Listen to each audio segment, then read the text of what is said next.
Good morning, ladies and gentlemen. Welcome to your nation's capital, to the Committee on Education and Workforce Subcommittee on Early Childhood, Elementary, and Secondary Education. I'm Aaron Bean. Welcome. We're glad to have you here. The subcommittee will come to order. I note a quorum is present. Without objection, the chair is authorized to call a recess at any time. If you want to find Aaron Bean at the mall or in the library, I'm going to give you a hint where I love to be. It's the self-help section of the books. I'm a junkie. I buy them all the time. I have a little mini library. What can I do to become more efficient, or how can I do, you name it, to do it better? So I'm always listening or reading. One of my favorites is Jim Rohn. I don't know if you know him, but it's like talking to a friend when I read what he says. His time management skills are something that I really pay attention to.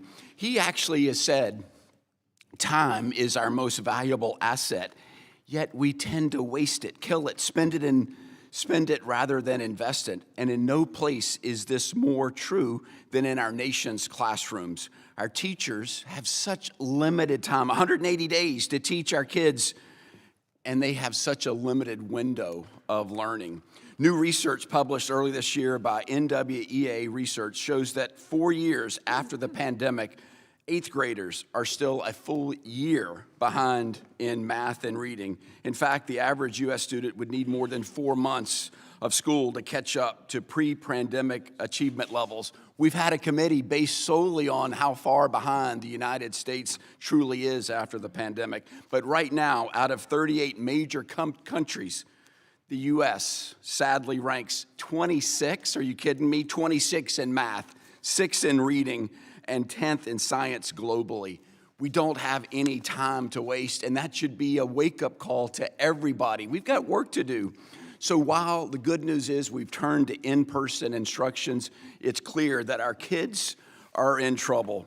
Why? Rather than a curriculum that focuses on helping students bounce back from COVID setbacks, our children are taught race-inspired ideology.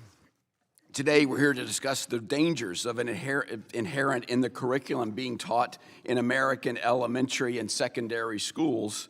Chief among these dangers is that schools are substituting the traditional narrative of this great but flawed nation with political story built on racial resentment and collective guilt. The force is called critical race theory, or CRT. It's a neo-Marxist ideology that's crept into classrooms across America, and it's now reshaping how young people interpret their identity, and it's changing how they see themselves, each other, and our country. Now, you may hear people say, oh, this isn't happening. No, that's just a thing of the past. That can't possibly exist in American K through classrooms today. Well, we've got evidence that it does, and by taking these key elements and thrusting them on young, impressionable people, that it's happening. Don't believe me, we've got an all-star panel representing these 50 states that'll come bring their testimony. CRT teaches that every interaction between people is a struggle between oppressors and victims. It tells children that race alone defines them. This ideology creates division where none needs to exist, breeding mistrust, resentment, and even hostility between young people who would otherwise share healthy friendships. Examples of CRT are abound in the classroom. Take, for example, California's Ethnic Studies Model Curriculum. The program is rolling out next year and will require students to evaluate how their race, gender, class, and sexual orientation involve oppression. Additionally, CRT's framework is distorted and applies how further division foster animosity among the Jewish people.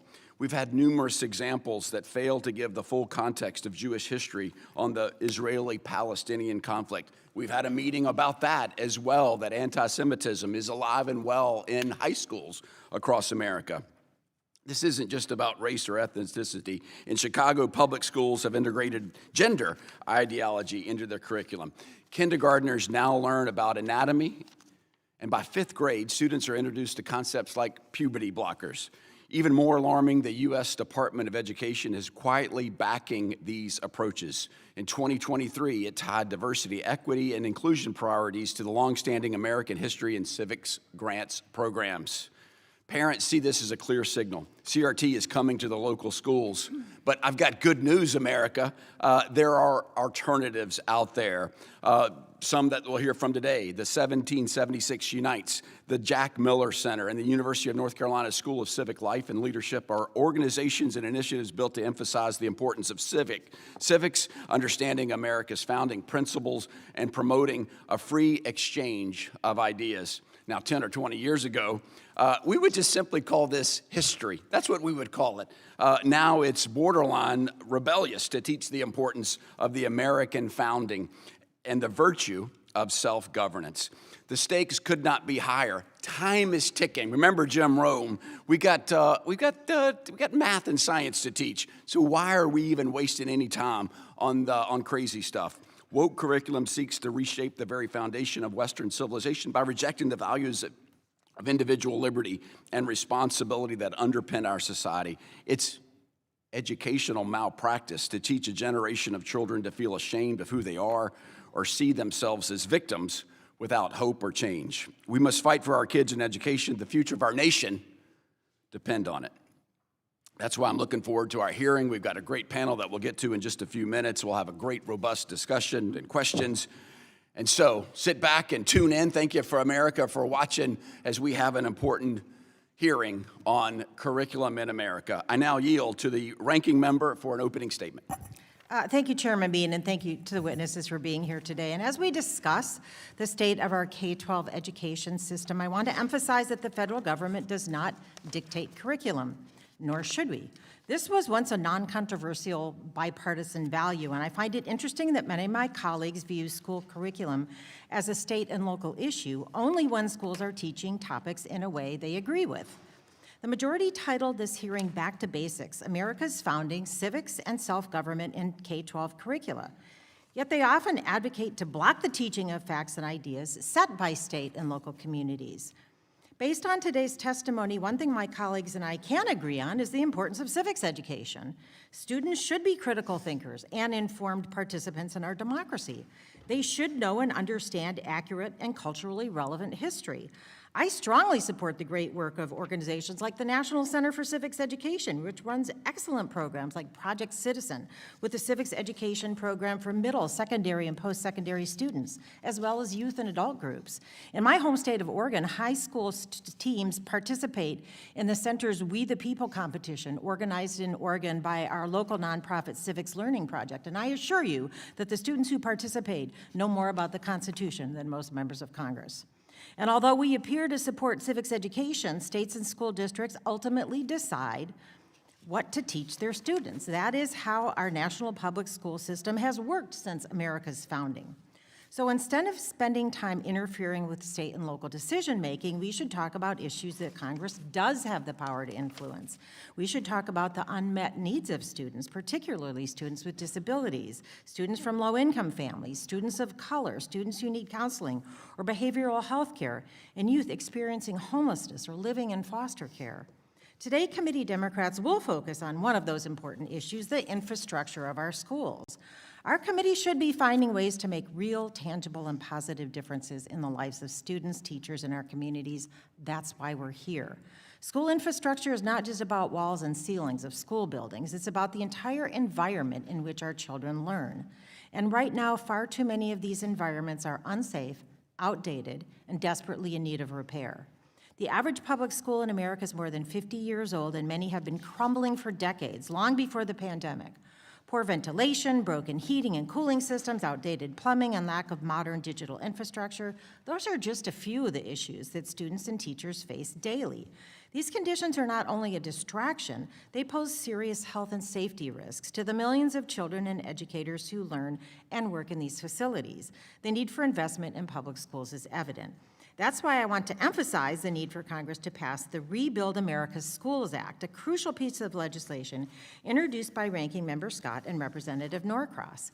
This bill represents a comprehensive investment in our schools' physical and digital infrastructure, focusing on those that face the most significant challenges, and that's especially true in high-poverty communities. And I didn't know we were going to talk about rankings today, so I didn't bring the statistics, but if you adjust for income and socioeconomic status, you're going to see very different results in school rankings. This investment is not just about repairing buildings. It's about investing in the health and safety of students and investing in our future as a nation. It's not just a moral imperative, it's an economic one. According to the Economic Policy Institute, each $1 billion spent on construction generates nearly 18,000 jobs. This means that the Rebuild America's Schools Act $130 billion investment would create more than 2 million jobs. When we invest in our schools, we're improving learning environments while also stimulating the economy by creating good-paying jobs across the country. And notably, nearly 54% of school districts report needing to replace or upgrade critical infrastructure in their school buildings. According to a 2020 GAO report, this neglect threatens students' health and academic success, and it's especially important in low-income and rural areas where it's harder to raise local and state revenue. We can and must do better. There are many important issues we need to address in education, and the condition of our school buildings should not be an afterthought. It should be a top priority. Let's leave the curriculum to our local school boards and states. Children cannot learn in unsafe environments, and a teacher cannot effectively teach in a building that's falling apart. So I look forward to hearing from our witnesses today. I hope we can all agree on the urgency of this issue. Our children, teachers, and communities deserve schools that are safe, healthy, and conducive to learning. Thank you, and I yield back. Thank you very much, Ranking Member Bonamici. Pursuant to Committee Rule 8-C, all committee members who wish to insert written statement to the record may do so by submitting them to the committee clerk electronically in Microsoft Word format by 5 p.m. after 14 days of the date of this hearing, which is December 18th, 2024. And without objection, the hearing record will remain open for 14 days after this date of this hearing to allow such statements and other extra material referenced during the hearing to be submitted for the official record. I know for the subcommittee that some of the colleagues, of our colleagues who are not permanent members of the subcommittee may be waving on for the purpose of today's hearing. And now I turn to the introduction of our distinguished witnesses making up our all-star panel. First up, Mr. Ian Rowe, who is a senior fellow at the American Enterprise Institute in Washington, D.C., where he focuses on education and upward mobility. Mr. Rowe serves as senior visiting fellow at the Woodson Center and is a writer for the 1776 Unites campaign. Mr. Rowe has an MBA from Harvard Business School and a BS in Computer Science Engineering from Cornell University. Welcome, Mr. Ian. Our second witness is Dr. Ched Atkins, who is the director of the Dean of the School of Civic Life and Leadership at the University of North Carolina in Chapel Hill, North Carolina. Dr. Atkins came to the University of North Carolina at Chapel Hill in March of 2024, early this year, to become the inaugural director and dean of the School of Civic Life and Leadership. Previously, he was at Duke University, where he was a member of the faculty since 2009. There, he was director of Duke's Civil Discourse Project, which sponsored activities that promote and engage discourse with the goal of creating intellectually diverse communities, and was also the faculty director of the Transformative Ideas programs for sophomores, which includes an initiative on civic life and thought. Dr. Atkins earned his degree in political thought and intellectual history and a PhD in classics, both from the University of Cambridge, and his AB in government and classics from Bowdoin College. I yield to the ranking member for the introduction of our third witness. Thank you, Mr. Chairman. Mr. Brian Kennedy is the Director of Legislative Affairs at the International Union of Bricklayers and Allied Craftsworkers. As a member of the Build America's Schools Infrastructure Coalition, or BASIC, he advocates for the federal role in modernizing public school buildings and grounds nationwide. He previously served as General Counsel for the House Committee on Education and the Workforce, and held leadership roles at the U.S. Department of Labor, including National Deputy Director and Assistant Secretary. Mr. Kennedy earned his bachelor's degree from James Madison University and his JD from the University of Virginia School of Law. Welcome, Mr. Kennedy. Glad to have you here. Now, final witness is Michael Weisner. He's also a fellow Floridian from the free state of Florida. We are suffering in this cold weather here, but we'll get through it somehow, Mr. Weisner. He's the chair of the board of directors at the Jack Miller Center in Philadelphia, Pennsylvania. Mr. Weisner began his tenure as chair of the board of directors in March of earlier this year and serves as general partner of Lowell Associates LP, a private investment partnership, and as chair emeritus of the National Conference on Citizenship, the board which he led from 2008 to 2016. Mr. Weiser received a Bachelor of Journalism degree from the University of Missouri. A native of Chicago, he resides in Miami with his wife and serves as chair of the History Miami Museum from 2016 to 2020. We thank you for being here today, all of our witnesses, and I've mentioned to everybody except Mr. Kennedy this 5-minute rule where everybody gets 5 minutes, including our witnesses. Make the most of it. If you stray, I'll give you a little tiny tap, but no need for that. We're going to have a robust discussion. So welcome, and with that, I am pleased to introduce and welcome Mr. Rowe for your testimony.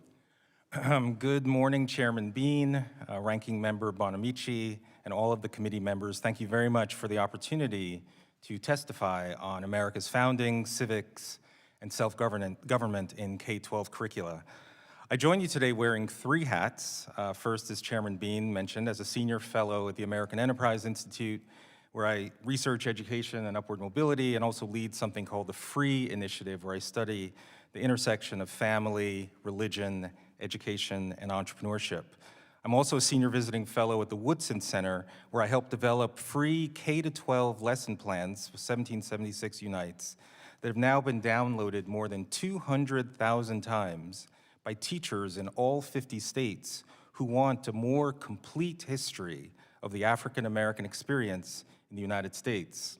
And finally, in my 3rd hat, for the last 15 years, I have led public charter schools, including now as CEO of Vertex Partnership Academies, a virtues-based international baccalaureate public charter high school that I founded in the Soundview section of the Bronx, New York.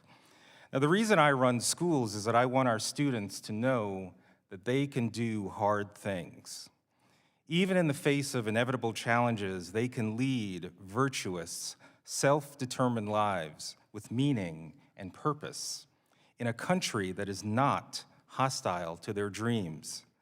The guiding premise is that a self-governing, civil, and free society depends on a society populated by individuals who understand their history and who have the ability to self-govern their own behaviors that are both constrained and liberated by a set of common civic virtues.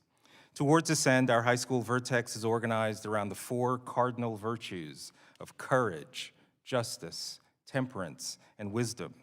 These are called the cardinal virtues from the Latin root cardo, which means hinge, because they are the root virtues upon which all other standards of moral excellence depend. Our students also recite the preamble to the Constitution each day to remind them that we are the people to shape the future. In an environment that promotes school choice, efforts like what we're doing at Vertex, the Woodson Center 1776 Unites curriculum, and the 9th grade curriculum that we're now developing at AEI in partnership with Johns Hopkins to cultivate personal agency within students, these are all necessary given the infusion of divisive ideologies now appearing throughout our K-12 system, which posit this oppressor versus oppressed framework based on identity groups in every American law and institution. Unfortunately, examples abound, such as the discredited New York Times 1619 Project and the Pulitzer Center, who produced curriculum like reparations math that promote Black dependency, or spread other falsehoods that America was founded as a slaveocracy and not a democracy, or that the founding principles were false when they were written, or that the country was founded in 1619 and not 1776. These are all falsehoods. Yet, Atlantic Magazine just published The Death of American Exceptionalism, which makes the case that young Americans no longer believe that their country is anything special. In the early 1980s, 67% of high school seniors agreed that, quote, despite its many faults, America's system of doing things is still the best in the world, end quote. 67% in the early 1980s, that number has now fallen to 27% in 2022. As a school leader, I believe we must encourage a certain reverence for the Constitution in today's students, especially given the document's remarkable endurance in helping our country navigate the arduous path of fixing past wrongs for nearly 250 years. The key is to be honest. Those who seek to teach a sanitized version of history to achieve some false sense of patriotic education do our country and students a disservice. And ironically, so do those who cherry-pick the most egregiously cruel acts to weave together a narrative of a permanent American malignancy of racism or some other form of oppression. In order to achieve civic pride, we must have the confidence to tell the totality of American history in K-12 schools, warts and all. As a dividend, by telling the truth of the inspiration and the setbacks, the adversity and the triumph over adversity, we will also inspire a reverence for liberty and the American experiment. Thank you. Well done, Mr. Rowe. Thank you so much. Up next is Dr. Atkins. You're recognized, my friend. Welcome. Chairman Bean, Ranking Member Bonamici, distinguished members of the committee, my fellow citizens, thank you for inviting me to speak to you on the topic of civic education and in particular about the School of Civic Life and Leadership at Chapel Hill, at the University of North Carolina at Chapel Hill. The acronym for the school is SKILL, and that's how I'll be referring to it in my remarks this morning. I'll also wear two hats. One is as the school's inaugural director and dean, and second of all, as a scholar in Greek and Roman political philosophy, the history of civic thought and political thought, and contemporary discussions on civic education and civil discourse. America is facing grave challenges to our democratic life. The rate of polarization is increasing. Civic knowledge is lacking among our college students, the majority of whom lack elementary knowledge of our democratic institutions, such as the basic powers of our federal government or the purpose of the 13th Amendment. Public trust in our universities is rapidly declining. More Americans, 30%, now have very little or no confidence in higher education than have a great deal of confidence, 28%. As I describe in detail in my written testimony, the founders of the University of North Carolina at Chapel Hill established our nation's first public university in 1789 to provide the people of North Carolina with a civic-minded liberal education. Skill's mission for civic education renews the promise of UNC's founders, who advocated for the university on the premise that the young people of our state would benefit from an education that looked to their happiness and helped them understand their social duties in a pluralistic society. UNC's founders understood that the search for human meaning was linked to living productive lives in a democracy. Skill promotes this vision by fostering a free speech culture that enables students to explore their own worldviews and those of others in a spirit of curiosity and charity by considering the best of what has been thought and said about the perennial questions of human and civic flourishing. By coming to understand the shared institutions and civic values that unite us as citizens, and then by practicing the habits of speaking, working, and living with folks from very different backgrounds. Before the creation of Skill, there was no single department at UNC Chapel Hill devoted to providing the sort of civic education I just described. As you know, if there is an important job, but no one takes responsibility for it, then the work won't get done. Skill ensures that the serious work of educating citizens to live and thrive in our pluralistic democracy will get done. We are hiring the best faculty in the world committed to this mission. We hired 11 last spring, and we'll be hiring more this year. Students are already taking classes and enrolled in our minor. Our courses were full this fall, and enrollments are shaping up to be very strong for the spring. Our spring offerings will help our students understand the main ideas and institutions of the American civic tradition, explore the role of science in our public policy debates, and learn to talk in a spirit of friendship across our deepest divides. Our minor includes courses in civil discourse that fulfill a graduation requirement that all students must complete. Curricular and co-curricular opportunities will help students put into practice civil discourse and wise decision-making of leaders within the context of their chosen careers. Most of the real world is outside of the classroom, and Skill aims to set the table in numerous other venues for our campus community to explore issues in a spirit of friendship. My written testimony lists these in detail, so I'll just mention one now. We are partnering with Residential Life to provide a civil discourse residential community in which our students will be empowered to live, learn, and think productively across difference. As a flagship state university, UNC Chapel Hill also has the duty to enrich the civic life of the people of our state beyond our campus. Skill will be partnering with the School of Government to provide education and civil discourse for our freshman state legislators. A longer-term aspiration involves K-12 work, focusing on equipping our state's high school students and teachers with the capacity for civil discourse and knowledge of the American political tradition.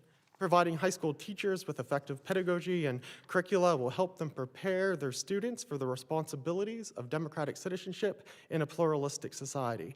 Among college students, developing the capacities for leadership, civil discourse, and achieving deep civic knowledge is especially important for those who may become our future school teachers and who will educate the next generation of citizens who are the future of our democracy. Those are just some of the ways in which Skill will educate generations of thoughtful citizens who can speak, live, and work in our pluralistic democracy. Imagine the impact of such a civic education after 40 years. I am convinced that our students will change North Carolina, our country, and the world. Thank you. Well done, Dr. Atkins. Thank you so much. Up next is Mr. Kennedy. You are recognized, my friend. Welcome. Thank you, Chairman Bean, Ranking Member Bonamici, and members of the committee. Thank you for the opportunity to testify today on the critical and urgent need for federal investment to modernize our nation's public schools. My name is Brian Kennedy, and I serve as Director of Legislative Affairs at the International Union of Bricklayers and Allied Craft Workers. I also serve as a board member of the Build America Schools Infrastructure Coalition, a diverse, nonpartisan coalition united in advocacy for a robust and reliable federal role in modernizing the nation's public school buildings and grounds. I speak to you today not only as an advocate for America's construction workforce, but as someone deeply committed to ensuring that every child in this country has the opportunity to learn and thrive in a safe, modern, and healthy school environment. A December 2023 survey of the United States Department of Education found that the average age of the main instructional building of our nation's public schools was 47 years. This means tens of thousands of our nearly 100,000 public schools were constructed during a wave of investment in the mid-20th century and have since fallen into disrepair. A 2020 GAO study found that an estimated 54% of schools need significant upgrades to their heating, ventilation, and air conditioning systems, and also had other major systems like roofs, plumbing, and electrical needing to be upgraded or replaced. Additionally, many school buildings do not meet modern standards for resilience and will not hold up to extreme weather. Local communities are working hard to address these challenges. In fiscal year 2022, school districts spent nearly $80 billion in 2024 dollars. However, a conservative estimate for what is needed is $130 to $180 billion each year over the next 15 to 20 years to ensure responsible stewardship of this essential public good. This is not a red state issue or a blue state issue, it's a community issue. It's about ensuring that all children, regardless of their zip code, have access to safe and conducive learning environments. Without a local, state, and federal partnership to address the crisis, the problem will only worsen. The decrepit conditions of our school facilities have a profound effect on both health and academic outcomes. Poor indoor air quality caused by failing HVAC systems has been linked to higher rates of asthma and respiratory illness, leading to increased absenteeism among students and staff. Studies have shown that students in well-maintained modern buildings perform better academically with fewer disruptions and higher rates of teacher retention. We must ask ourselves, how can we expect our children to compete in a 21st century global economy when they are learning in 20th century or even 19th century buildings? Investing in school modernization is not only about improving education, it's about creating jobs and bolstering local economies. Federal funding to address school infrastructure would directly support the construction industry, creating millions of jobs for skilled construction workers. These are good-paying, middle-class jobs that help families build stable futures while addressing a critical national need. Moreover, modernizing schools strengthens communities. Public schools are often the heart of local neighborhoods, serving as polling places and community meeting spaces. A federal investment in school infrastructure is an investment in the social fabric of our communities. Historically, the federal government has played a limited role in funding school infrastructure, leaving states and local districts to bear the brunt of these costs. However, the scale of the crisis demands federal leadership. In today's dollars, it requires a minimum of another $50 billion of stable funding per year over the next 15 years to directly support facility improvements. That is why the BAC has endorsed the Rebuild America Schools Act, RASA, legislation sponsored by Ranking Member Bobby Scott and Representative Donald Norcross, that invests $130 billion in our nation's school infrastructure, improves students' academic performance, and creates more than 2 million jobs. And while we continue to support RASA, we are open to other creative approaches to addressing this critical issue. What we know for sure is that the status quo is not working. Today, I urge this committee to champion a bipartisan effort to provide robust federal funding for public school infrastructure. By doing so, we can ensure safe and healthy learning environments, create millions of jobs, strengthen communities, prepare for the future. As we gather here today, millions of students are sitting in classrooms with cracked ceilings, inadequate heating, and unsafe drinking water. Their teachers are doing their best under impossible conditions. Our children deserve better, and as a nation, we can and must do better. Modernizing America's public schools is not just an investment in infrastructure, it's an investment in our future. I urge the committee to take bold action and lead the way in providing the federal assistance our schools so desperately need. Thank you. Mr. Kennedy, thank you very much. Well done. Brought it in for a landing very nicely. Let's go to our final witness. Mr. Weiser, you are recognized. Welcome to the committee. Thank you very much. Chairman Bean, Ranking Member Bonamici, distinguished members of the subcommittee, thank you for the opportunity to appear today to discuss the state of civic education in America. I am chair of the Jack Miller Center, a nonpartisan nationwide network of scholars dedicated to reinvigorating education in America's founding principles and history. I do this work as a volunteer, as a concerned citizen, and so it is a special honor to be here today to testify. Thank you. At the Jack Miller Center, we do not have a set of prescriptive policies to enact, let alone a model curriculum to suggest. Rather, I'm here to provide a descriptive vision of the democratic heritage we must pass to each generation of Americans. JMC stands neither on the right nor the left, but on the side of optimism about America's future and faith in its fundamental principles. We believe that the ideals of the American founding are the pre-partisan inheritance of every citizen, and we therefore believe that every citizen deserves an education in these principles. Anyone who has lived this decade can tell you our nation has had some hard days. During another bitter election season, civil dialogue was all but absent. From the news media to social media, even at our holiday tables, our current civic culture sees, not seeks, common ground. Especially troubling was a November 4th Wall Street Journal report that civics teachers were steering clear of the election or really any current political issue in their classrooms. Political campaigns and national issues are crucial opportunities for teachers to engage students in the democratic process and teach them to become thoughtful citizens. Yes, there are teachers who have taken it upon themselves to teach their personal politics, but many more teachers, I believe, understand their critical role and simply lack the confidence to lead their students in political discussions. They are provided with limited educational resources and limited content-based career development while having to cope with a volatile political climate and a culture that devalues what Americans hold in common. We need to work together to find solutions for this crisis of confidence. We need to support civics teachers in any way we can so they can teach students to grow into their roles as young citizens who take responsibility for self-government. I come with hopeful news today. Last month, JMC held its third National Summit on Civic Education. Our country is experiencing a renaissance of interest in civic education, and none too soon.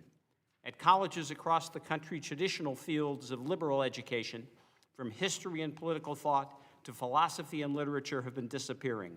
The move away from core knowledge has trickled down to the K-12 classroom. For 20 years, JMC has worked to fill this gap by supporting scholars devoted to teaching America's founding principles in history. Our programs also aim to empower K-12 teachers with a deep understanding of core texts, great debates, and great moments in our history. We work with the top professors in our network of 1,200 scholars to provide rigorous professional development and innovative classroom models that give teachers the knowledge and confidence they need. Across the country, we've found partners who share our reverence for the American political tradition. We have witnessed, for example, a rising desire to reincorporate civics into college university curricula, expressed in new programs at Stanford, Purdue, and Johns Hopkins, to name a few. And after decades of underfunding, a number of state legislatures are now stepping up to provide support for interdisciplinary departments at public universities dedicated to the kind of education and staffed by leading political scientists, historians, economists, and other scholars that you heard about today from Judd Atkins. Another benefit of this emerging movement for civics in higher education is advanced civic education for teachers. Arizona State University and Utah Valley University, the latter in partnership with UVU's School of Education, have introduced innovative graduate programs for civics and history teachers to advance their knowledge of the subjects they teach. The beating heart of American civic education will always be at the K-12 level.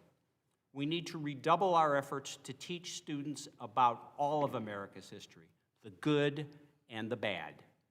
The occasion of America's 250th birthday presents an opportunity for this civic education renewal. We believe that the civics curiosity that characterized our bicentennial can again take hold in 2026, and we certainly need to make the most of that opportunity. Thank you very much. Thank you, Mr. Weiser. Well done. Well done. Under the Committee Rule 9, we will now question witnesses under the 5-minute rule. I will begin first and will recognize myself for 5 minutes, put the clock on me. So I've made some bold statements. I've said critical race theory is here. It's taken over our schools. I need some backup. Mr. Rowe, is it true that critical race theory is here in American schools? Unfortunately, the answer to that question. Put your mic. You say yes? Is it yes? Yes. Should we be worried about it? Unfortunately, the answer to your question is yes. Okay, Dr. Atkins, is it here? Am I just making this up? Is the chairman crazy, or is it really here? Well, this is not my. Yeah, critical race theory in high school is not my area of expertise, so I will yield to Dr. Rowe on this one. Very good. We're not teaching critical thought, though. That is your expertise. And we could do better teaching kids how to think. Yeah, certainly, students come in to college, as I said before, not prepared to have conversations across difference. And the good news is the desire for them to have conversation across difference is very high, but their own assessment of their preparedness is very low. 10-4. Mr. Weiser, I know you're specializing in civics, and I appreciate your voice. I can tell there's great excitement and enthusiasm, and you sense, you must have read Mr. Roan's book about a sense of urgency to get it done. Civics, is there a problem with civics being taught in American schools right now? Turn that mic on, Mr. Weiser. Certainly there's a gap, and it cannot be filled with alternative theories about how we came to be. We have something in common. We have to share that, and in so doing, we build citizens, whole citizens, self-reliant citizens. Very good. Thank you. Mr. Rowe, you mentioned that the Woodson Center curriculum offers lessons on Black excellence in the face of unimaginable diversity. How does the curriculum strike the balance between being honest about America's history without demonizing America? Good question. And just on your question earlier about critical race theory, it's important to recognize some of its original constructionists, they define critical race theory. It embraces incrementalism. Unlike traditional civil rights, critical race theory questions the very foundations of the liberal order, including equality theory, legal reasoning, Enlightenment rationalism, and neutral principles of constitutional law. This is exactly not the type of theory we need taught in our schools, nor the practices such as privilege walks or professional development, which separates teachers by race and other destructive actions. In terms of the Woodson Center curriculum, this concept of teaching American history, warts and all. Let me give you one example from the free units we've created. The Tulsa Massacre is often a topic that's controversial in how it's taught. Some people say it's not taught at all, or it's sanitized. In our curriculum, the first lesson within the Tulsa Massacre is all about how was it that during Jim Crow segregation, could these black entrepreneurs raise capital, build wealth, create Black Wall Street? If that kind of success could have been achieved when racism was essentially enshrined into law through Jim Crow segregation, why can't that same level of success be achieved today? So that's the first lesson. The second lesson then talks about the Tulsa Massacre in all of its horror, not sugar-coated at all. You just be very honest about what occurred. But then the final lesson is about the rebuilding of Tulsa. And our sense is that's the approach through the entire curriculum. Tell the entire story. Have confidence that American history, rightly told in a comprehensive fashion, will inspire the very reverence I think we all seek. Thank you, thank you. Dr. Atkins, you touched briefly on what you're doing. You're teaching kids to think and having a space where there can be a dialogue of diversity. Tell us how you have set UNC Chapel Hill on fire and the whole nation now is watching. What's going on there? Well, that's a big question. But essentially what we're doing is inviting students in to have conversations across difference, giving the capacity in the classroom and outside of the classroom. And fundamental to this is having, again, understanding the American political tradition. So they're reading the founding documents, they're reading the Declaration, the Federalist, Anti-Federalists, the Gettysburg Address, the Emancipation Proclamation, letter from the Birmingham jail, and then also being exposed to and participating in the vigorous debates of liberty and equality. Creating diversity of thought. Thank you very much. I know we'll hear more with other questions. I have to call the gavel on myself because my time has expired. I now recognize Ranking Member Bonanici. You are recognized 5 minutes. Thank you, Chairman Bean, and thank you to the witnesses for your testimony. Very much appreciated it. I want to reiterate that the federal government does not and should not dictate curriculum. And you're using the term critical race theory without really defining it. And as you likely know, is a legal theory posited by Derek Bell, who happened to be the dean of my law school, but is not a K-12 issue. I have to say, your own witnesses, Mr. Chairman, support an accurate teaching of history. And I don't think any of us debate that students should be taught an accurate rendering of history. I support a public school system where every student has access to a well-rounded education that includes civics and the arts and the humanities. In fact, Dr. Atkins, you make a very good case for liberal arts education at the university level, and it's a conversation I hope to have someday in the higher education subcommittee. I don't think you will find a disagreement about that, but you mentioned also the lack of confidence in higher education. I've sat in this committee for several years and heard numerous times my colleagues on the other side of the aisle bash higher education. And I recall several years ago a senator who was once running for president saying we don't need any more philosophy majors, we need more welders. I happen to think we need both. Does anybody disagree that we need both philosophy majors and welders? Nobody's raising their hand there? I like welders that study philosophy. Perfect. But this is supposed to be a hearing about K-12 curriculum, but we are not a school board. And instead of discussing the details of what schools are teaching, we should focus on who has access to high-quality learning environments. And that's something that does, in fact, fall under the purview of the federal government. Our focus should be on equity of opportunity, and it's impossible to achieve educational equity when school segregation remains pervasive. Many more students attend schools in high-poverty districts than low-poverty districts, yet high-poverty districts spend about $1 billion less on capital construction. So, Mr. Kennedy, how does the investment gap exacerbate segregation, and why is it important for Congress to include funding for school infrastructure in its year-end funding package, as well as the next fiscal year budget to make long-term investments in new school construction? Well, thank you for the question. Yeah, the inequity in our school system is really reflected in the facilities that the students are attending. As you mentioned, high-poverty schools are not in a position to do the kind of financing that other schools can do. The vast majority of funding for school facilities comes from the local level. The State of Our Schools report indicated it was about 77% local, which is mostly based on property taxes, 22% state, and the federal government at 1%. So the inequity in our educational system is reflected throughout in every aspect of education, and it sends a bad message to students that we send them to go to schools that are falling apart. And on the contrary, think about the message it sends for students to go into a school building that's fully equipped and healthy. In the district I happen to represent, I have some brand-new school buildings in wealthier districts, and I have some really old buildings that are in need of desperate repair, particularly in the more rural areas.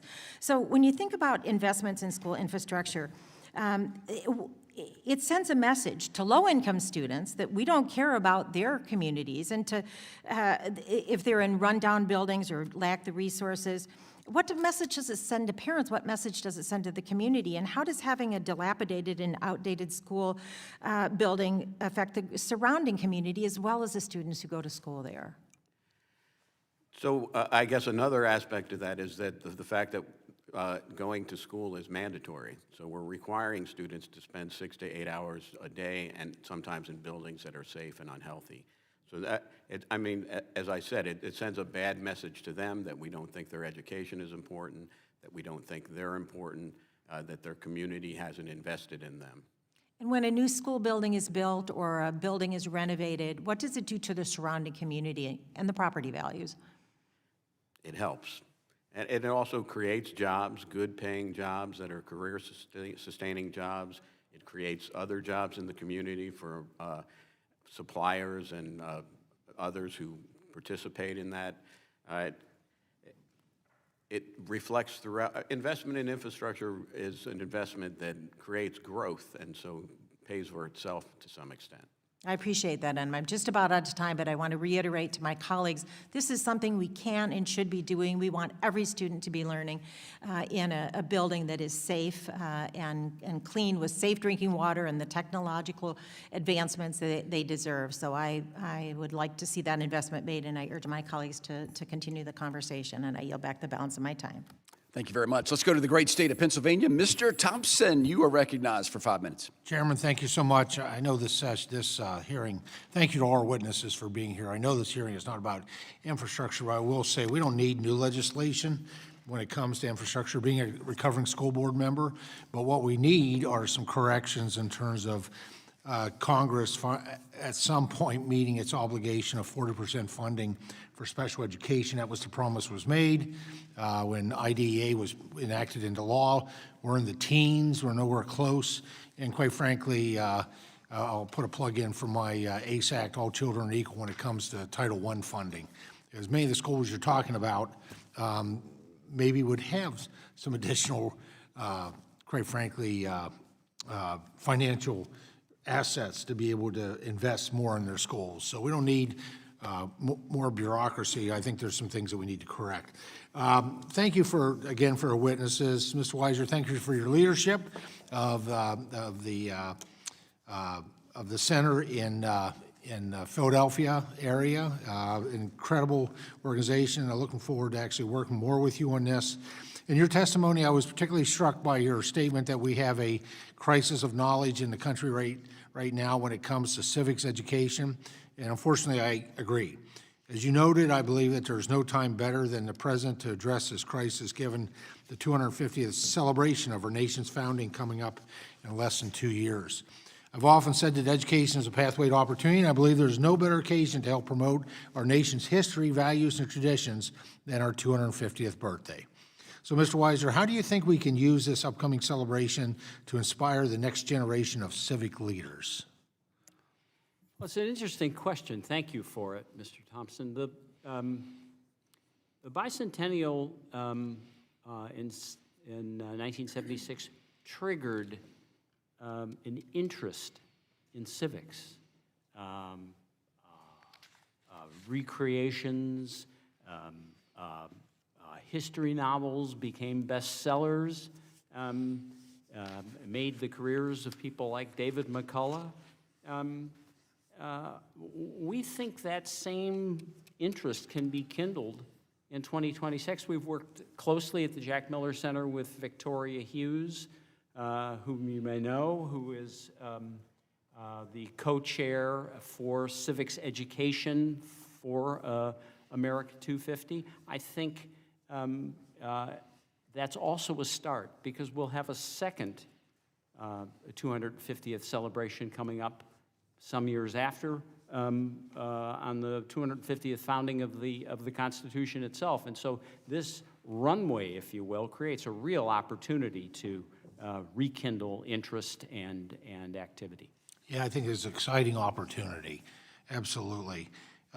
As we've heard in your testimony, part of the issue is a crisis of confidence in the classroom. Unfortunately, too often these days, facts are being needlessly politicized. For example, I think everyone can agree that all voting age adults in this country should be able to name the 3 branches of government. However, a 2023 survey from the Annenberg Public Policy Center found that only 17% of all Americans could not even name one branch of government. This is a failure in education, and we must do better in K through 12 level educating the next generation. And each year, I'm proud to organize and participate in an event called Government Outreach back in my district. I use local universities. I represent a third of the landmass of Pennsylvania, so we spread these 3 things out for accessibility. And the event is for high school students throughout the Northwest and Central Pennsylvania, an opportunity to get involved in government, ask questions, and discuss current issues with a variety of speakers from different backgrounds. And over the years, I found that what makes events like these so successful is that high school students have rarely had the opportunity to interact with their government at any level or ask meaningful questions of their elected officials. And trust me, these kids are prepared when they show up for government outreach days. I get my hardest questions from them. So, Mr. Weiser, given your work at the Jack Miller Center, how can we as a nation make government and civics more personal for our nation's youth to help educate them about our history, civil discourse, and our nation's values? Thank you for the question. We can talk about buildings and curricula and all the rest, and those are important elements, obviously, in an educational system. But they're 2 intangibles. One is curiosity. We talked about that before. The other is confidence. Are we arming our teachers with what they need to do a really good job of teaching our culture, of teaching our history, of teaching our way of doing governmental business? I mean, these are things that, when we boil it all down, we all have. And for some to get it and for others to not get it is one of the cruelest forms of inequity that we can possibly engineer. And so, Mr. Weiser, thank you so much. I regret the time's expired. The gentleman's time's expired. Thank you, though. We're going to hopefully get a chance to finish your thought in just a second. But first, let's go to the great state of Connecticut, where Representative Hayes is recognized for questions. Good morning, everyone. Thank you all so much for being here. I'm feverishly writing because my whole line of questioning is changing because I realize I don't really have any questions because I'm not really sure what the outcome or the expected outcome of this hearing is right now. The title of this hearing is Back to Basics, America's Founding, Civics, and Self-Government in K-12 Curricula. However, as my colleague, Representative Bonamici, stated, the federal government has no role in curriculum. So I'm not really sure what it is we're supposed to gauge from this panel, and as I've listened to the witnesses, that information has become less and less clear. I do agree with Chairman Thompson over there about the need to fully fund IDEA and special education. That would be a tremendous use of our time, and if this committee could actually achieve that, I think that we will have done some good work. I've heard reference to critical race theory by several people on this committee. I can tell you I was a public school teacher, history teacher for 15 years. All of my training, my undergraduate degree, my master's, my postgraduate degree were all in education, and we never had any reference to critical race theory. I never had any professional development that separated me by race and taught this because it is just not taught or discussed at the K-12 level. So not really sure why it's a part of this hearing today. It is a legal theory taught in law school. And if that needs to be said, once again, I'll say that. I have sat on curriculum committees. I have been a part of curriculum committees. I have led curriculum committees. I don't know that everyone in this room can say that. And I can say on those committees, we've had regional school district leaders, local educators, teachers, parents, and even students, and never once did we solicit or ask for the input of federal legislators or lawmakers. So again, this just doesn't make sense. In the state of Connecticut, the people decided by a vote at the state legislature that we would teach African American and Puerto Rican studies. So that is taught in the state of Connecticut, decided by the people of Connecticut, and the curriculums are developed locally. I do agree with Mr. Rowe when you were talking about teaching about the Tulsa race riots, because I also taught African American history, and I agree that we have to examine the successes that the people in that community had, but we cannot do that while ignoring the conditions that made that race riot happen. It is teaching students all of the perspectives, giving them all of the information, and then teaching them how to critically analyze, how to evaluate primary and secondary sources, how to determine bias, all of those things, but not to shield or sugarcoat, to use your word, areas that are in history. I've never seen, actually, federal law prohibits the federal government from exercising control over local curriculums. In Section 438 of the General Education Provisions Act, it states that the federal government, and I quote, cannot exercise any direction, supervision, or control over curriculum, program, instruction, administration, or personnel of any educational institution, schools, or school systems, or over the selection of library resources, textbooks, or other printed or published instructional materials by any educational institution or school system, end quote. Federal government has no role in local curriculum. In my state, once again, state of Connecticut, the state decides the framework, which is general standards, like I said, evaluating sources, determining biases, human interaction, geographical movements, those really large overarching themes, but the way that is taught is decided at the local level, not in Congress, not here. So while we can pretend and ignore that very basic fact, I'm going to state it over and over again. This is a solution looking for a problem, and it is not our problem to solve. We can work on funding education. We can work on the way that the federal government interacts with state school districts, but deciding local curriculum is not our job. And anyone who has any background and knowledge on educators, on education, on what educators actually do in the classroom, on the people who choose this profession as a life choice and are truly invested in improving outcomes for students and making them college and career ready, will understand that this is not where that takes place. I yield back. Thank you very much. Let's go to the great state of Utah, where Mr. Owens is recognized for questions. First of all, thank you so much. I appreciate Chairman being your opening statement. Appreciate the innovators that sit in front of us. We have one promise that began from the very beginning of our nation, opportunity for life, liberty, and pursuit of happiness. And that begins with education. Every child, no matter what zip code they live in, what color they have, what the background, deserves life, liberty, and pursuit of happiness. Let me tell you where that's not happening. In some of the highest per student districts and states in our country. State of California, $22,000 per child. State of California, 75% of the black boys in the state of California cannot read, write, and think. Baltimore, $21,000 per student. Baltimore, 23 schools with zero proficiency in math. So do we owe our kids an opportunity to think? How about choice, which the other side seems to have a real problem with that one. Choice works because parents have a chance to see failing schools, failing curriculums, and say, you know what? I do see critical race theory, and I want out of this one. So for those who don't believe critical race theory is prevalent, you need to wake up, my friends. There's a reason why our country's heading the direction we're going in right now. And we're going to change that.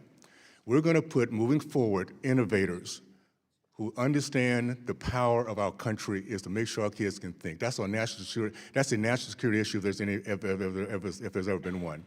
And we're going to make sure our kids, moving forward, thank goodness for the trifecta. Our kids can think, be proud of who they are, be sought after around the world. We don't have to bring in smart people from China and India when we can build them right here in our country. So we're going to do that. I want to thank you guys again and parents trust teachers to provide objective and correct, accurate lessons to our children. I believe our teachers operate in the classroom in such a manner, many do. However, there are some educators who utilize ideas and lessons from harmful curriculum to indoctrinate our children instead of opening their minds to a variety of perspectives and thoughts. I'm glad that today our witnesses will be addressing how we can discuss difficult subjects in a very constructive manner. And by the way, I love what was said earlier. What are we taught? Confidence, and why, Mr. Wise, I'm going to ask you, confidence and curiosity. Thank you for that. That's what we need. We're going to get it back. Mr. Rowe, you point to the rise of divisive ideologies like critical race theory and its impact on education. In your view, how should lawmakers and educators address the challenge of creating a curriculum that fosters an understanding of American history while avoiding the narrative that divides students along racial and ideological lines? Thank you for the question. I know that it's just question, what is the role of the federal government? I think one of the benefits of this hearing is highlighting those examples of curricula that does reflect American founding principles, that it reflects the equality of opportunity, the ideas that undergird America. When we launched our Woodson Center curriculum, we honestly had no idea that we would now have teachers, thousands of teachers in all 50 states downloading this curriculum more than 200,000 times, specifically because they were looking for curricula that was not being taught in their current schools. It was either restrictive or embedded principles of critical race theory. So I think this idea that it's not happening is missing what's actually relevant in schools. And let me just close with, you just raised I think a crucial point that is intertwined with improved civic education, and that's the concept of school choice. We launched our school in the Bronx in a school district in which only 7% of kids graduate from high school ready for college, right? That means 93% of students started ninth grade and either dropped out over the course of 4 years, or they did earn their high school diploma, but still could not do math nor reading without remediation if they were to go to school. And yet in New York City, there's a cap on charter schools. If you had the idea to create a great school, you couldn't do it. So if you were, imagine you're a 22-year-old mom in that district and you're sentenced to send your kid to a school that is teaching content that you don't believe, and yet you are restricted to send your kid even to a beautiful school I built an 85,000 square foot building in the heart of the South Bronx. I'm a big believer in infrastructure, but if the parent doesn't have the ability to send their kid to that school, What have we done? Okay. Thank you. And I'm so sorry we're running out of time, Ms. West. I was going to thank you for your highlight of UVU. You're doing some great things in Utah. And I really want to work with you as close as I can, all of you, because we need to make sure we're putting this as a priority. We'll get that done as we innovate moving forward. Thank you so much for that. Thank you, Mr. Owens. Let's go to the great state of California. Mr. DeSaulnier, you're recognized. Welcome. If those years in French class worked, your pronunciation gets better and better all the time, Mr. Reed. Thank you. Just an observation following the last conversation. One of the things in civic engagement in schools, and just your comments about parents feeling accessible, in the last 15 years, we've hardened schools that we were spending money on making them community-based schools, particularly in places like the Bronx and Harlem and where I live in the Bay Area. And it was working on making them community-based schools, particularly in places like the Bronx and Harlem and where I live in the Bay Area. And it was working. Families, particularly single parent families, felt like they could take their kids to school, go to after-school programs, and the physical infrastructure was changing in California and around the country, especially in urban areas like that. And we knew that it worked, that after-school programs worked when parents felt like they could go there and it was a community center.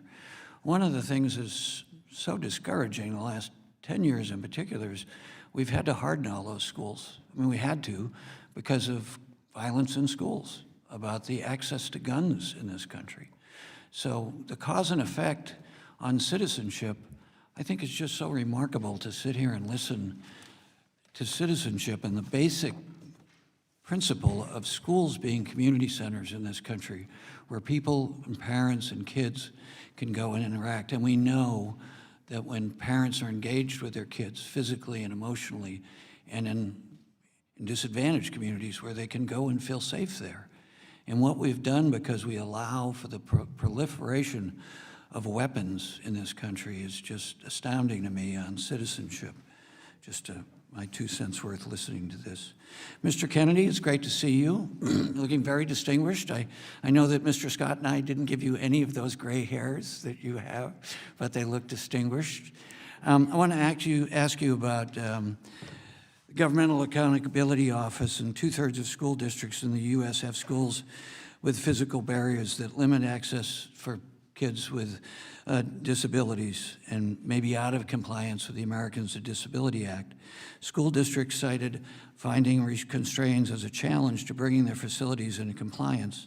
So in the context of my earlier conversations and just how we've had to reprioritize for affected communities, do you have comments about that kind of money and disadvantages civic engagement from at-risk kids and kids with disabilities?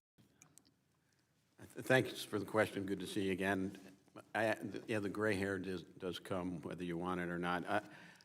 I think because we have schools that are 50 years old, they don't reflect modern policies. So they were built before we had the Americans with Disabilities Act. They were built before we had standards to withstand severe weather. So it's just another example of how important it is to have updated facilities that can address all those modern needs. I wanted to ask you about the federal assistance from the American Recovery and Reinvestment Act and the requirement in ARA of 2009 to comply with Davis-Bacon provisions to make sure in my community that makes sure that local highly trained people go in and actually do the work. That as a former small business owner, you could physically see the effect of that as that's multiplied into the community. So could you speak to the importance of having Davis-Bacon provisions in this, and in terms of civic engagement, that those folks go out and they work on the schools. Their kids often go to those schools, but they get livable wages in high-cost areas like the ones I represent in the Bay Area. So Davis-Bacon was enacted to protect local standards, and part of it was because local workers have pride in the work they're doing and care about what they're giving to the community. Davis-Bacon was enacted back in the 1930s, and the sponsors were John Davis, a Republican senator from Pennsylvania, and Robert Bacon, a Republican congressman from New York. It was signed into law by Herbert Hoover. And those members who sponsored the original law did it because they wanted to protect local standards. It's important to have good wages and benefits to help your community. And that Hoover, you know, he's a socialist from the Bay Area, or at least for 4 years. Well, I want to thank you for those comments. I do really want to thank the chair and the chair of the full committee and the ranking members. I think this is a good subject. Civic engagement and education at the federal level, although our limits around curriculum that's been stated, but still the importance of our engagement in it. It clearly is needed on a bipartisan level, and hopefully future hearings will be more like that. Nice to see you, Mr. Kennedy.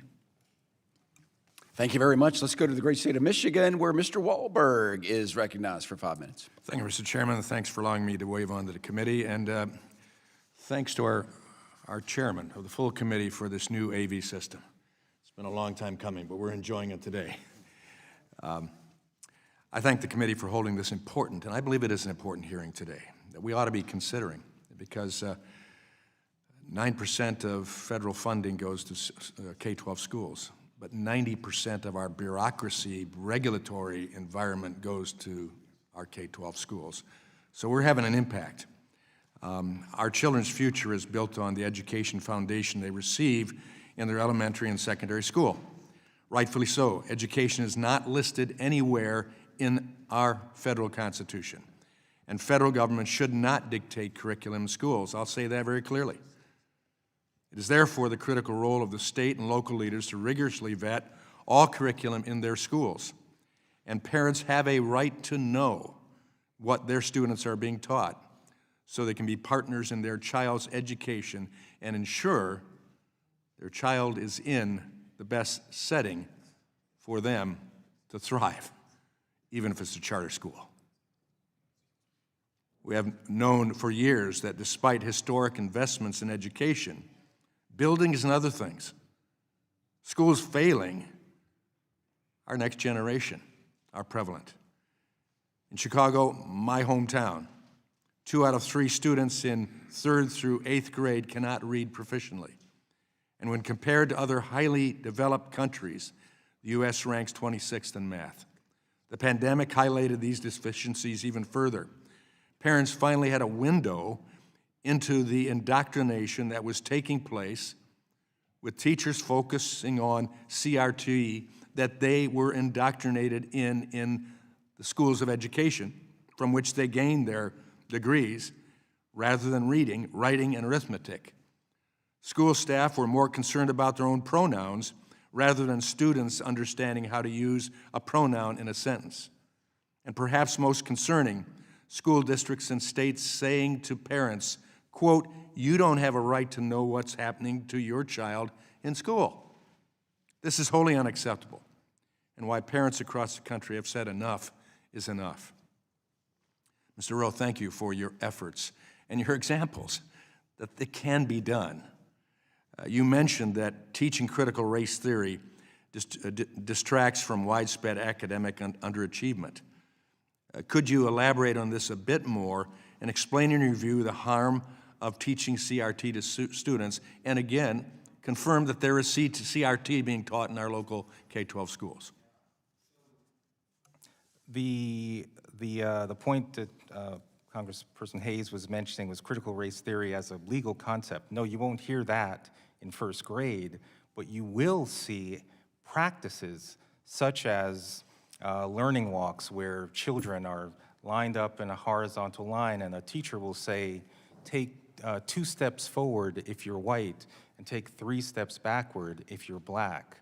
Or there will be different policies around state assessments if there are racial disparities in outcomes, and this ideology that racial disparities must equal racism or structural racism, so therefore let's eliminate objective assessments and standards. Those are the specific practices undergirded by the ideology driving critical race theory. So those things are very, very prevalent, and we all want to eliminate those kinds of practices, but then I come back to this point of choice.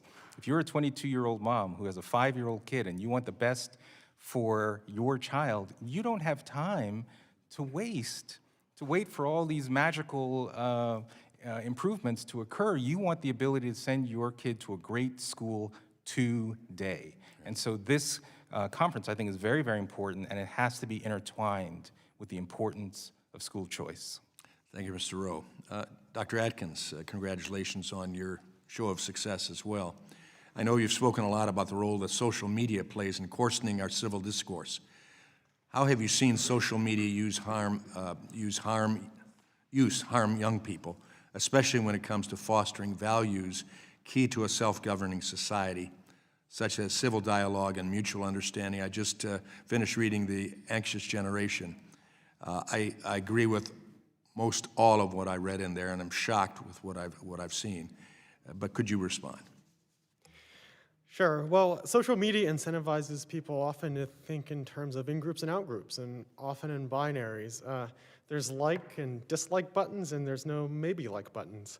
Civil discourse is a human work that requires face-to-face interaction and and trust that's acquired in formal and informal settings. And that's one reason why we at Carolina are setting up a civil discourse community so that students can have those late-night dorm conversations. Getting to know one another face-to-face.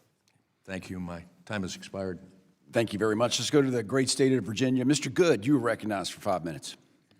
Thank you, Mr. Chairman, the most historical state of all, the great state of Virginia. Mr. Rowe and our other witnesses, thanks for being with us here today.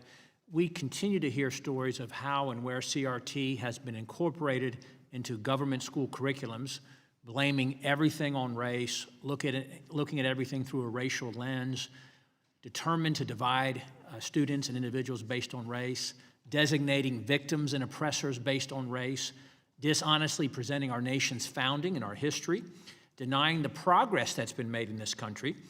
For example, the election of a black president, the election of a black vice president, our current black House minority leader, and yet somehow Democrats repeat the lie that CRT is not in our K-12 schools. Of course, we don't have in K-12 schools a class called CRT. But can you speak once again to how this harmful dogma, this harmful ideology permeates the classrooms and the curriculums in our government schools? Yeah, I did give a few examples, but let me also say we are so fixated on race.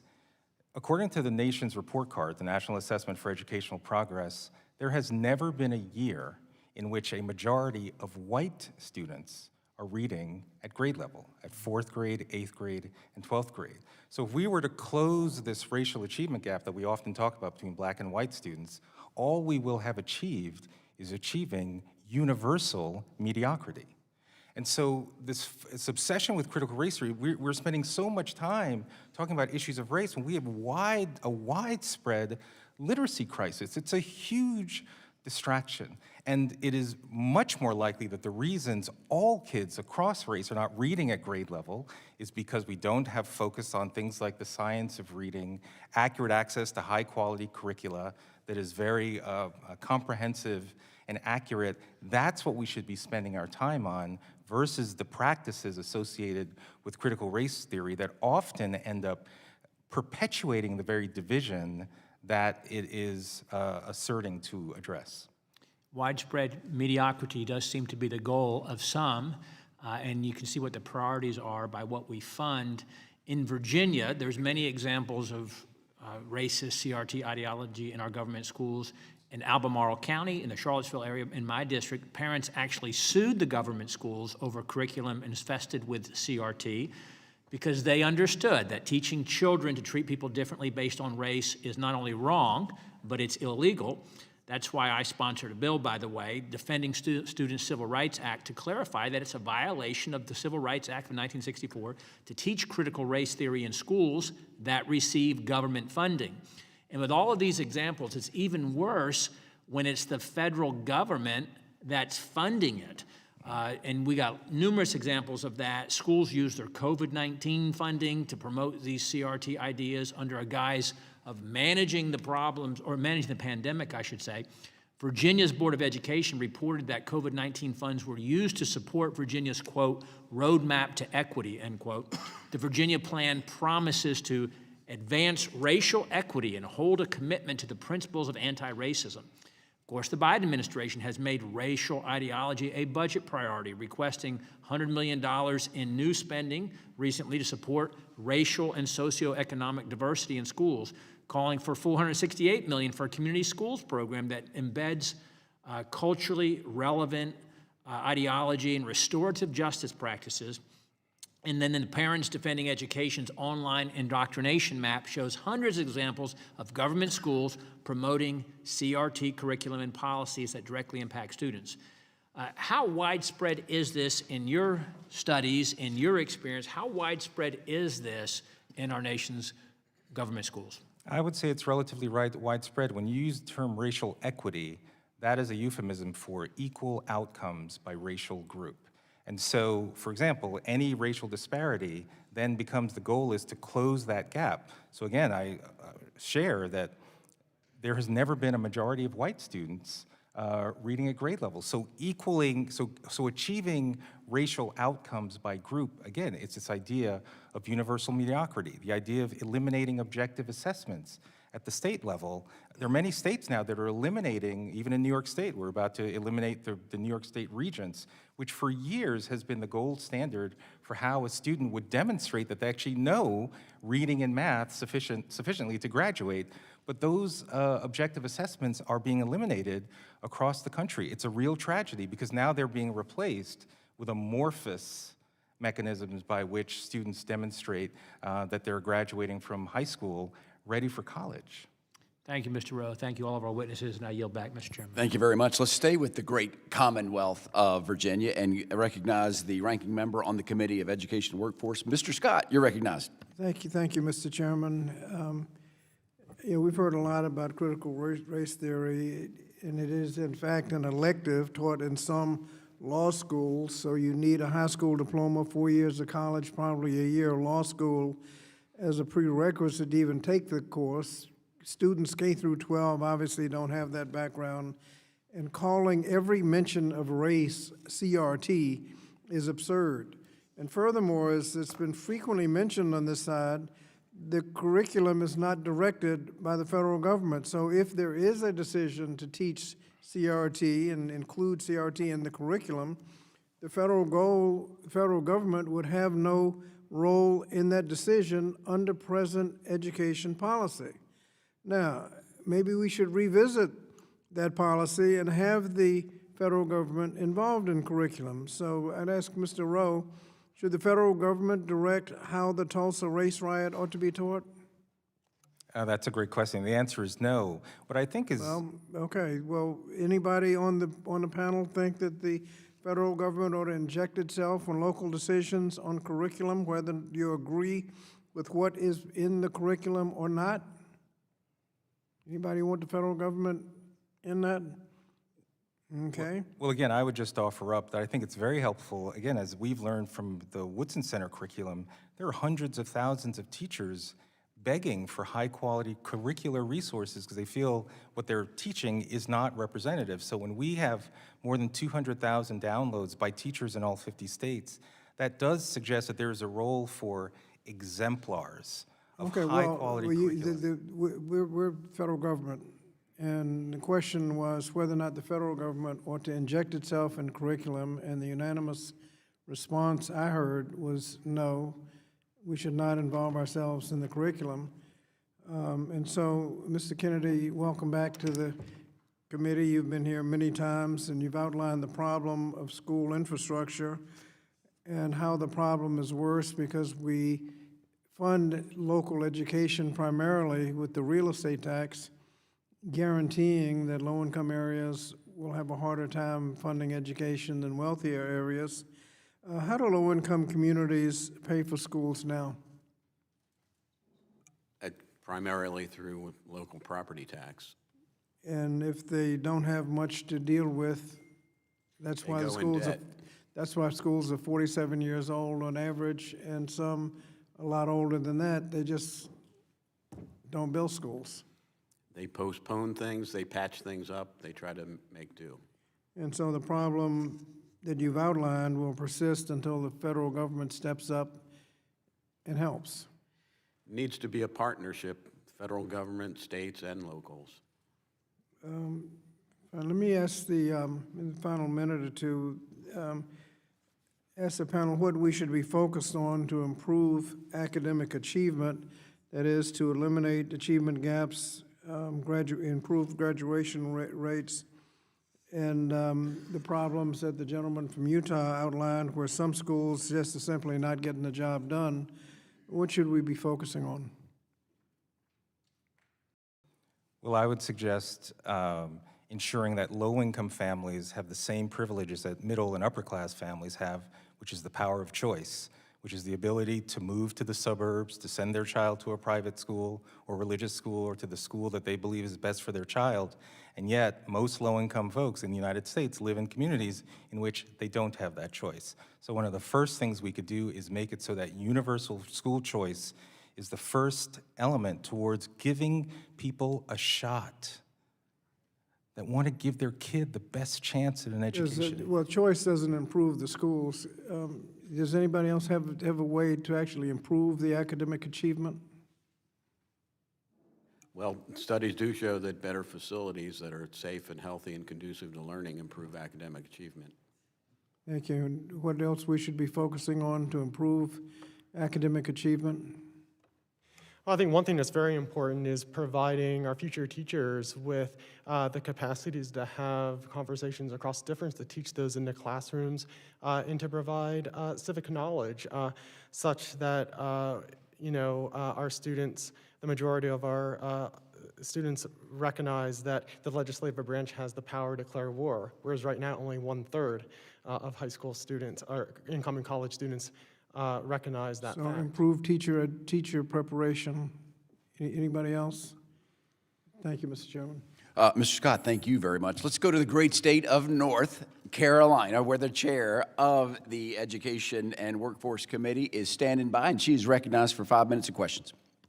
Thank you, Mr. Chairman. I think this has been a great hearing, and I appreciate all of the witnesses for being here. And I agree that the federal government should not dictate curriculum. I think that's both sides of the aisle believe in that.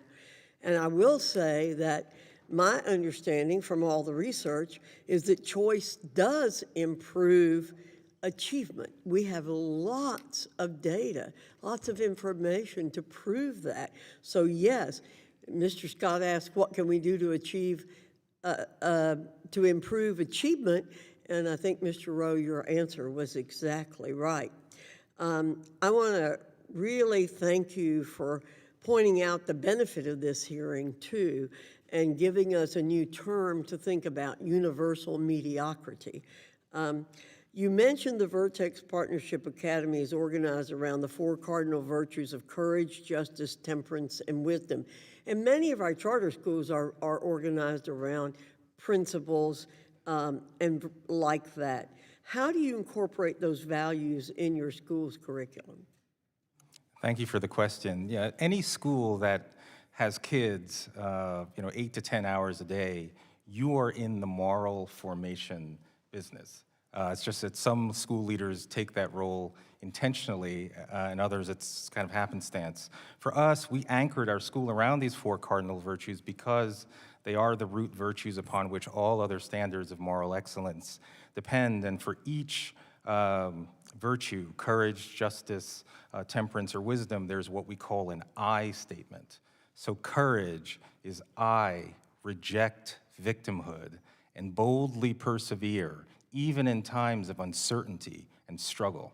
So when our students are standing up in their blazers and their ties, looking very strong, saying those words, you can feel this power in unison, that they will reject this idea that they are just a victim of circumstance. Or temperance is I lead my life with self-discipline because I am responsible for my learning and my behavior.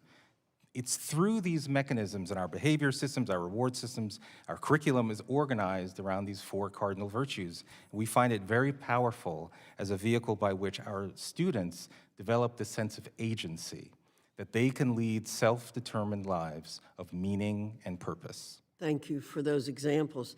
Dr. Atkins, thank you very much for coming and bringing your family. I want to commend William and Caroline for being wonderful people in the audience tonight, today in particular. One of my concerns about post-secondary education is how intolerant much of the sector is, that there's no room for free speech or free exchange of ideas. Much of campus discussion, especially around political issues, is entirely one-sided. That's why I think your work is so important. You touched on this briefly in your testimony, but from your perspective as a dean and educator, what's the worst consequences of a campus culture that shuts down free speech?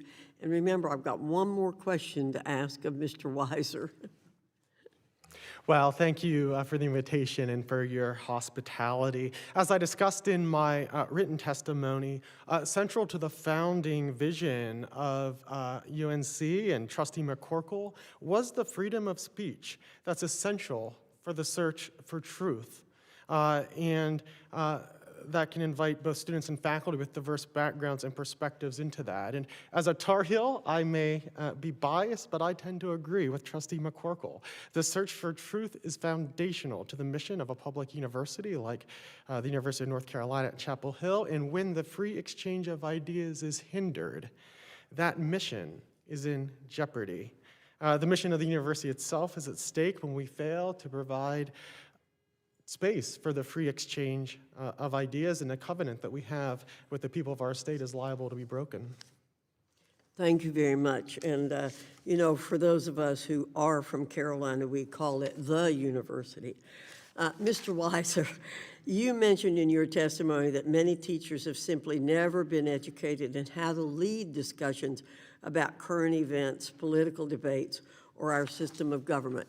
In your view, why have teachers been prepared so poorly, or often not at all, to lead these kinds of discussions? Well, what we are told repeatedly, and thank you for your leadership, Madam Chair. Thank you. What we've been told repeatedly is that in schools of education, they receive pedagogy, but very little content. And they are hungry for content. We have no difficulty drawing a crowd when we hold a seminar, a program with a senior scholar and high school or grade school teachers. They want it. They want it. They know they lack it. They know they need it, and they want it. And we also know from research that when we provide people who have strong content backgrounds but have never gone to a school of education, because of their strong backgrounds in content, they make excellent teachers often. Not always, but often. So you are verifying, again, what we know about the need for content. So thank you very much for doing that. Thank you, Mr. Chairman. I apologize for going over time a little bit, but I do think this has been an important hearing to expose to the American people the benefits of these programs that are being displayed here today. Many, many more out there, and we need to highlight those when we can. Thank you, Mr. Chairman. Thank you very much, Chairman Fox. What a great meeting we have had. We're nearing the end, and thank everybody. Let's go for closing statements. Ranking Member Bonamici, you are recognized. Thank you very much, Mr. Chairman, and thank you to the witnesses for your time, your insights, your expertise today. It's been a very interesting discussion, especially as a longtime supporter of civics education, but it's clear that we should focus on something we have the power to legislate, like school infrastructure, like supporting low-income students and students with disabilities, and supporting schools in rural communities. I agree with my colleague, Representative Hayes, who was agreeing with Representative Thompson that we should fully fund IDEA. We should fund Title I. And Mr. Rowe, you mentioned the need for professional development. Well, we have professional development. Let's fund Title II of the Elementary and Secondary Education Act. So there's been here too much discussion about curriculum, which is something the federal government, again, does not and should not dictate, and we all agree on that. I also call on my colleagues to stop highlighting politicized words like woke and CRT, particularly when they're not defined. We all agree that students should learn an accurate telling of history. So let's focus on an issue where we can and should take real action, like making our schools safe, modern, and conducive to learning. The Rebuild America's Schools Act is just one of many examples that offer a tangible solution to a real problem. It's an opportunity to invest in repairing and modernizing school facilities, particularly in underserved communities, creating jobs, improving conditions for students and educators. And this is not just about fixing broken infrastructure. It's about giving every child the opportunity to succeed in an environment that fosters learning. I want to note that there was a comment made by the gentleman from Utah about the Baltimore City schools, that students lack proficiency. I want to mention that it was national news a few years ago that multiple Baltimore City schools had to close because they lacked heat. I would like to enter into the record 2 articles, one that the Baltimore City schools closed because of a lack of heat, and another that the Baltimore City schools had to close because of a lack of air conditioning. Without objection, so ordered. Thank you, Mr. Chairman. It's extremely difficult for students to thrive in schools with poor ventilation, outdated technology, dangerous physical conditions, and we can't expect that teachers will be able to deliver quality education in buildings that are falling apart. This is a matter of equity, safety, and the future of our nation. So I hope today's discussion encourages us to act with the urgency this issue demands. Our schools should be a place where all students can reach their full potential. Thank you again to the witnesses. Mr. Chairman, I yield back. Thank you very much, Ranking Member Bonamici. I have a closing statement, but first, for the purpose of a point of personal privilege, the chair, very good. Very good. Panelists, I had high expectations for each of you. You heard me as I come in. I said you were an all-star panel. You exceeded expectations, and we had a robust conversation about curriculum. Let the headline project tomorrow morning that Congress agrees. We all agree. Do we agree on anything? We do agree on this, that the federal government shouldn't be in the curriculum business. The Constitution doesn't say it, and we acknowledge that we shouldn't be a part. But let this committee sound the alarm. How about that? We are failing. And to your point, Mr. Rowe, whites or blacks, we're all struggling. Any segment, we're all struggling to read and write. And before you can before you can achieve anything, that's just the basics. And so going back to Mr. Rohn, we can't have a minute to waste as we go forward. So, yeah, the alarm is there. We're mediocre in the world, and the world is a dangerous place, and we need bright minds to compete in tomorrow's segment. So it's a wake-up call as we go forward. We don't have the role, but state leaders, maybe this will be replayed on C-SPAN, and there is an educator out there. How do I do it? How do I get some curriculum that can focus back on the basics? Call us. We've got our contact information for our all-star panel, and we can get you teed up on making it happen. Here's the irony. I know we talked a little bit about school choice. I know that's a subject for another day, but the irony is the programs of which all of you gentlemen are associated with are attracting families and kids who want in on that America has a chance to be great. There's no limit to what they can do, and that's what y'all focus on, teaching everything, the warts and all, Mr. Rove, to take your words. Ranking Member Bonamici and I just talked about some of the programs. I know there's a at least in my county, in Nassau County, there's the Constitution Bowl, where high schools put together their all-stars team, and it's sort of like a Jeopardy contest of just questions on the Constitution where learning can be fun. I know you have such a similar program where we can make it happen. Mr. Weiser would agree that civics needs to be a focus as we go forward. So I think we've planted the seed of curiosity. That's another word there too. And if you're curious about how we can do it better, then certainly this is the place to look. As we close, what an honor it has been to serve as the chair of this committee. Ranking Bonamici, we met 2 years ago and said we'll have interesting meetings and discourse, and certainly we have done that. Chair Fox, thank you so much for giving me, you recruited me. How about that? I got recruited to the committee, and lo and behold, to be given this opportunity to lead the discussion has been the honor of my freshman tenure. So thank you all, staff, makes us look good, and I struggled a little bit out of the gate. I still probably do now. They're probably going to tell me, but that's what we want to do. We want to have critical thought and dialogue of how we can do better. So with all that being said, wish everybody a happy holiday season as we go forward. There's lots of work to do, but today, there being no further business before us, this meeting is adjourned. To our panelists, I'd love to get a picture, so don't leave. We're going to come and get a picture. So thank you.